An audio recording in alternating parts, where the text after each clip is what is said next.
RMIC के पास काफ़ी काम किया गया है और एक सर्विस मैनुअल की सहायता से हम ये जानेंगे कि हमने किया क्या है। आज हम बनाने जा रहे हैं मरांज का एम्पलीफायर, जिसका मॉडल नंबर आप देख सकते हैं SR5010। ये पीस नो साउंड प्रॉब्लम के लिए आया है और हमने जहाँ तक इस पे रिसर्च किया है, पहले भी काम किया गया है इसमें। आप देख सकते हैं इसके कैपेसिटर वगैरह रिप्लेस किए गए हैं। चलिए देखते हैं।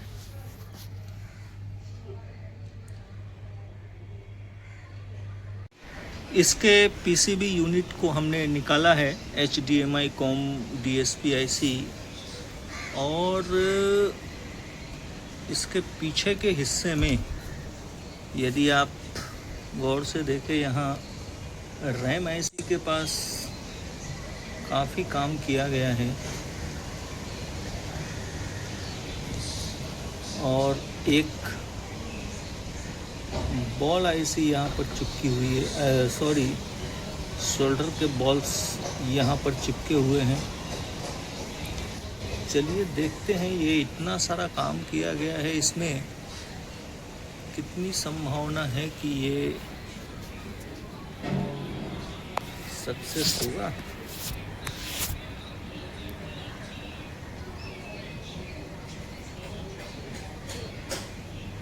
चलिए इसको हम पहले वॉश करते हैं।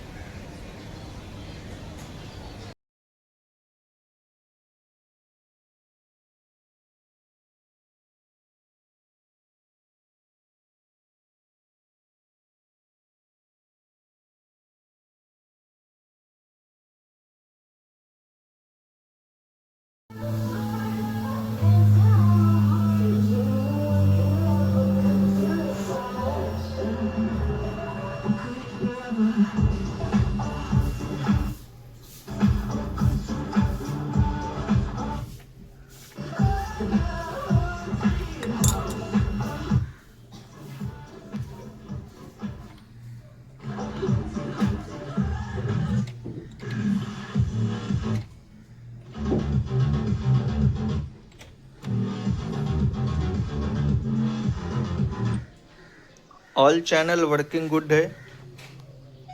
इसमें क्या दिक्कत है, इसको थोड़ा हम समझते हैं।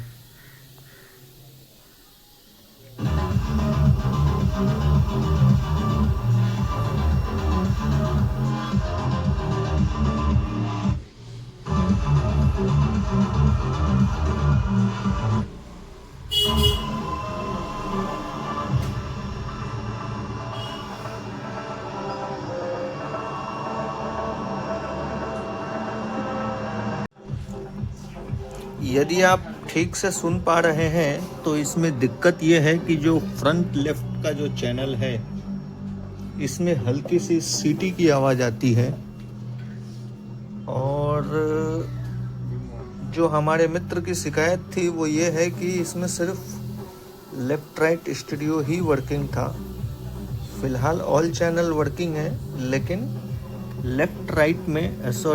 फ्रंट लेफ्ट में सीटी की आवाज़ आती है। देखते हैं क्या दिक्कत है ये।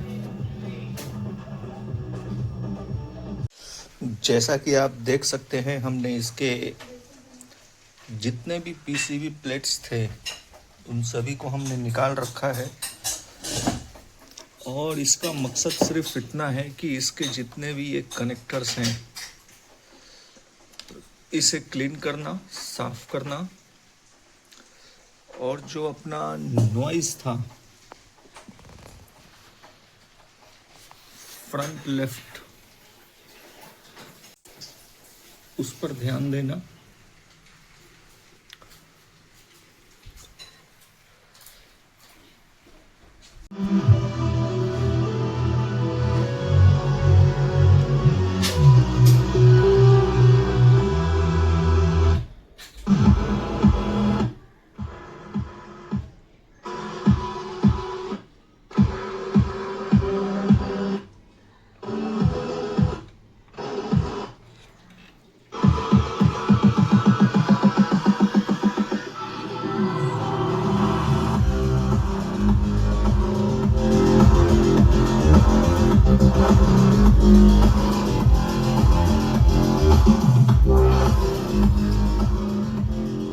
All channel working good, everything working good. अब हम इसको फिट करेंगे। सर्विस मैनुअल की सहायता से हम ये जानेंगे कि हमने किया क्या है। सबसे पहले ये जो आप रैम आईसी देख रहे हो, इसको हमने रिप्लेस किया है। जो दिक्कत थी हमने वीडियो में शुरुआत में बताया था, जो रैम आईसी के पास काफ़ी सारे ट्रैक्स जम्पर मारे हुए थे। काफ़ी सारे से मेरा मतलब है 3 या 4 थे। और इसके डेटा की हम चर्चा करें तो यहाँ पर ध्यान रखिए, पिन नंबर 22, 23, 17, 18, 19, जितने भी ये इन का पोर्शन है DSP 1 इन, इसके ऊपर 1.6 लगभग आना चाहिए, अनिवार्य है। और यहाँ पर है आउट,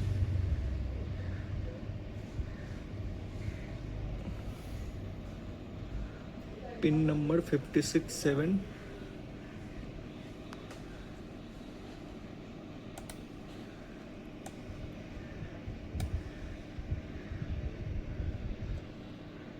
इस पर ध्यान दें। यहाँ पर भी 1.6 के आसपास सप्लाई होनी चाहिए। डिजिटल साउंड के लिए महत्वपूर्ण है। और आगे हम अगर चर्चा करें तो आते हैं यहाँ पर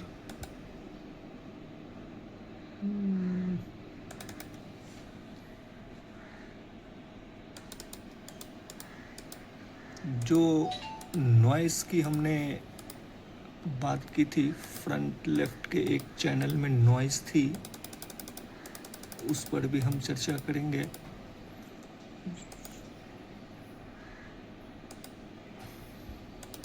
उसका संबंध इस आईसी से था, PCM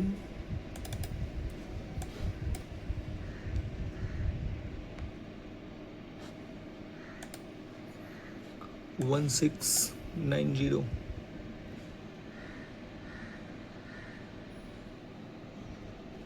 ये जो आउट का पोर्शन आप देख रहे हो 1 2 3 8 तक है।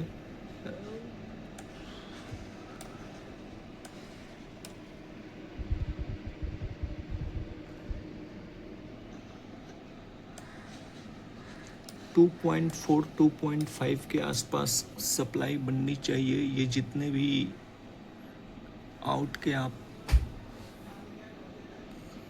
देख रहे हो, और जो DSP आईसी से निकल कर आती है सिग्नल, वो है यहाँ पर।